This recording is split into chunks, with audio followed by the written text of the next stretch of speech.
Olá, bem-aventurado filho e filha do Altíssimo. Tudo bem com você? Espero que sim. Também, se não estiver, tenha fé, tenha calma, vai passar, há tempo para tudo.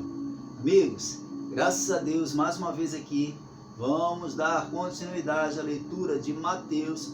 Hoje entraremos no 24, e lembrando que vimos aí alguns vídeos, no Mateus 23, por causa da riqueza de informações que tinha ali, falamos sobre algumas coisas bem interessantes, e sobretudo sobre a hipocrisia dos falsos seguidores de Deus. E ele nos ensinou então bastante coisas, principalmente a tentar olhar o interior e não apenas as obras em si. Amigos, hoje veremos então Jesus predizendo o final dos tempos, preparando os discípulos para o que eles iriam enfrentar, o que iria acontecer, e veremos também o princípio das dores e a grande tribulação. Veremos de 1 ao 28 versículos do capítulo 24 de Mateus. Vamos lá? Que o Espírito Consolador conforte o seu coração, que ele abra o seu entendimento, que te dê compreensão, que me dê compreensão também de sua palavra, e que a gente possa entender, que ele tenha misericórdia de nós e esteja presente nessa leitura. Amém? Vamos lá. Jesus prediz o final dos tempos. 24. Então, Jesus saiu do templo e, ao caminhar, seus discípulos chegaram mais perto dele para lhe apontar as construções do templo. 2. Ele, entretanto, lhes observou e falou, estás vendo todas estas coisas? Com toda certeza eu vos afirmo que não ficará aqui pedra sobre pedra, pois que serão todas derrubadas. Hoje sabemos que 70 anos depois de Cristo, ou seja, 40 anos depois que ele falou isso, Israel foi tomada, Jerusalém foi destruída, enfim, o templo não ficou realmente pedra sobre pedra. Mas vamos entender um pouco esse 2, vamos falar mais sobre ele. O templo, falou aqui do templo, Então vamos lá. O templo que eles se referiam, foi uma cópia do templo de Salomão, em uma área de 144 mil metros quadrados, uma magnífica estrutura de pedras cremes adornadas de ouro, exatamente 40 anos, repetindo, exatamente 40 anos depois da profecia de Cristo, durante a Páscoa judaica, as tropas do comandante Tito incendiaram tudo, até as pedras, foram separadas para tirar o ouro derretido, infiltrado nas junções. Apenas uma parte ficou de pé, que conhecemos hoje como Muro das Lamentações. Mais de 1 milhão de judeus morreram naquela época. Em todas as entradas de Jerusalém havia inúmeros judeus crucificados. O pai de Tito, o imperador Vespasiano, declarou Israel sua propriedade e doou parte dela a seus amigos e colaboradores, entre eles o conhecido historiador judeu e fariseu Flávio Josefo, que por meio de seus escritos nos permite também conhecer um pouco dessa história. Você pode pesquisar mais com um tempo maior. Vamos continuar. O princípio das dores. Então o Senhor Jesus continua no 3. Tendo Jesus se assentado no Monte das Oliveiras, os discípulos chegaram até ele em particular e lhe pediram: dize-nos, quando ocorrerão estas coisas?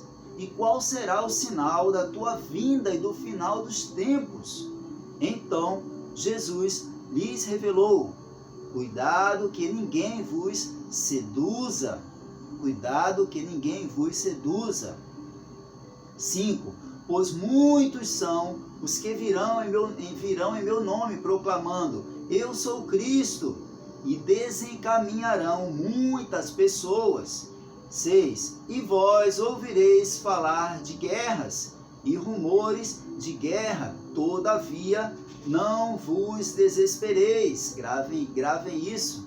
O Senhor Jesus falou para os discípulos e fala também para nós que estamos ouvindo aqui sua palavra. Não vos desespereis, porque é preciso que tais coisas ocorram, mas ainda não é o fim. 7. Porquanto nação se levantará contra nação e reino contra reino, haverá fomes e terremotos em vários lugares. Contudo, esses acontecimentos serão apenas como as primeiras dores do parto, de um parto.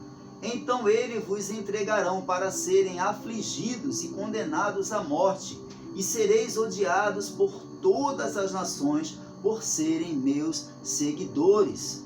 10. Nessa época, muitos ficarão escandalizados, trairão uns aos outros e se odiarão mutuamente. 11. Então, numerosos falsos profetas surgirão e enganarão a muitos.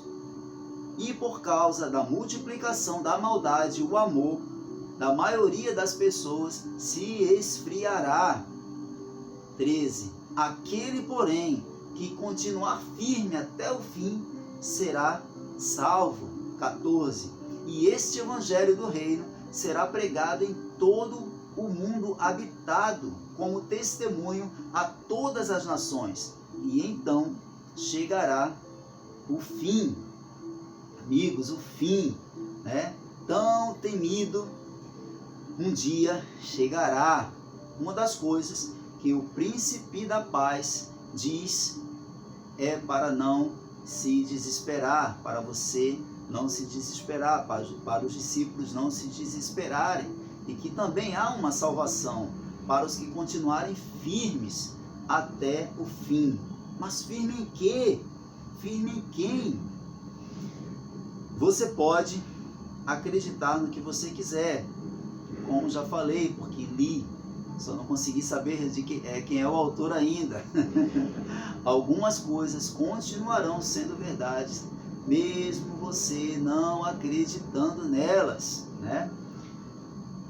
Se não for, a verdade é que se não for pela ação do Espírito de Deus em nós, não acreditaremos nesta palavra.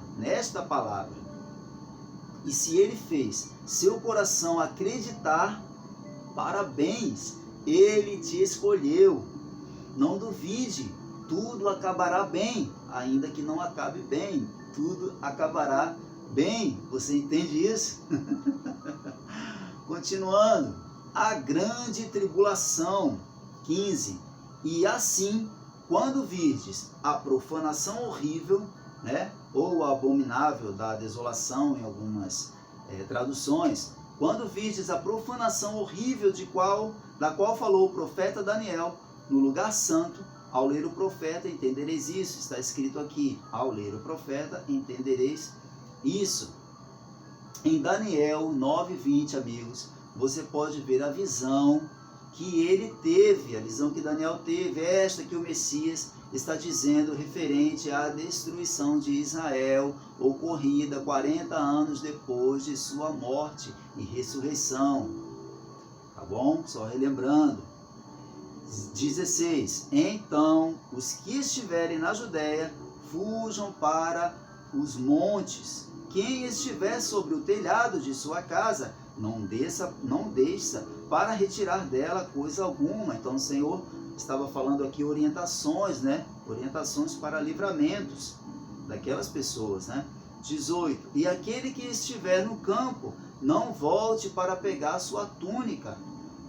19. Serão dias terríveis para as mulheres grávidas e para as que estiverem amamentando, né, para enfrentar dias de tribulação e perseguição. Essas pessoas teriam mais dificuldades por estarem fragilizadas por suas condições físicas. 20. E orai, o Senhor Jesus fala, né? E orai, para que a vossa fuga não ocorra durante o inverno, nem no sábado. Em dia de sábado, os judeus só podiam caminhar em média 800 metros, 1000 metros, 1 quilômetro. Então aí dificultaria muito uma fuga, né? Então, orem para que a vossa fuga não ocorra durante o inverno, nem no sábado. 21. Porquanto haverá nessa época grande tribulação, como jamais aconteceu desde o início do mundo até agora, nem nunca mais haverá. E se aqueles dias não tivessem sido abreviados, nenhuma carne seria salva, mas por causa dos eleitos, aquele tempo será encurtado, né? Então, amigos, vamos continuar. 22. E se aqueles dias, né, não tivesse abreviado, nenhuma carne seria salva. 23, perdão. Então, se alguém vos anunciar, se alguém disser, o Senhor Jesus fala, né? Vede, aqui está o Cristo, ou ei-lo ali, não acrediteis, pois se levantarão falsos cristos e falsos profetas e apresentarão grandes milagres e prodígios para, se possível, muita atenção, para, se possível, iludir até mesmo os eleitos. Muito sério isso. Você consegue perceber, né, que não são os grandes milagres que legitimam uma pessoa como sendo de Deus? E que até os escolhidos pelo Eterno poderão ser iludidos? Aí muitos pensam, né? Quem é de Deus se enquadra no que está escrito em Marcos 16, capítulo 17, versículos 17 e 18, desculpa, vou dar uma lida aqui rápida para vocês. Aí, ó, alguém diz, não, mas quem é de Deus tem que apresentar esses sinais aqui. De fato, nós vamos compreender. E estes sinais acompanharão aos que crerem. Em meu nome expulsarão demônios, em línguas novas falarão, pegarão serpentes com as mãos, e se algo mortífero beberem, de modo nenhum lhes fará mal. Sobre os enfermos imporão as mãos, e eles serão curados, né? Mas aqui no 20 diz, vamos compreender. Então, o Senhor Jesus fala, então os discípulos saíram, né? Perdão, Jesus sob a direita do Pai. Então os discípulos saíram, não, é a palavra fala. Então os discípulos saíram e pregaram por toda parte, e o Senhor cooperava com eles, confirmando-lhes a palavra com os sinais que a acompanhavam.